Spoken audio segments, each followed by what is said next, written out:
हजरत सैयदा अम्मा आयशा सिद्दीका रज़ी अल्लाह तआला अन्हा वेंदियां के कुरान पढ़ रही ते सूरत यूसुफ दी आयत नंबर 31 आ गई। अब फरमेंदियां मैं कुरान पढ़ के सोने को अर्ज की थी, सोने ये जो मिस्र दी औरतां ने यूसुफ दा हुस्न देख के उंगलियां कटियां, एदा मतलब है यूसुफ ज्यादा सोने। अल्लाह ने फरमाया जिब्रील जी मौला फरमाया मेरे महबूब दे हुस्न तू एक पर्दा ते हटा। जिब्रील ने जड़े वेले पर्दा चाहता ना ते होश हो गए। जड़े वेले थोड़ी देर दे बाद होश आया, आपने जड़े लफ्ज इरशाद फरमाए सुनिया दे अकीदे ते मोहर ला दी। आप फरमानिया लब्बामी जुलैखा लौ राइना जबीनहु ला असरना बिलकातिल कुलूब अलल ऐदी। फरमानिया मिस्र दी औरतां तुसा यूसुफ देख के उंगलियां कटियां, जड़ा मैं जे मेरा माही देख दियां तुसा तली ते दिल कट लैंदियां, तो आपको पता ही ना लगदा, तो आपको पता ही ना लगदा।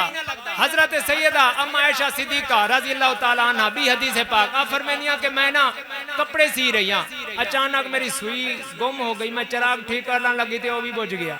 आप फरमानिया अचानक सरकार दो आलम सल्लल्लाहु अलैहि वसल्लम तशरीफ घेन के आए। सरकार दा चेहरा अनवर इतना रोशन होया। आप फरमानिया फाता बयाना तिल इबरात बेशुआए नूर वजह ही। आप फरमानिया सरकार दे नूर दियां लाटां दे नाल कमरा ही रोशन नहीं होया, सोई भी चमकण लग पई।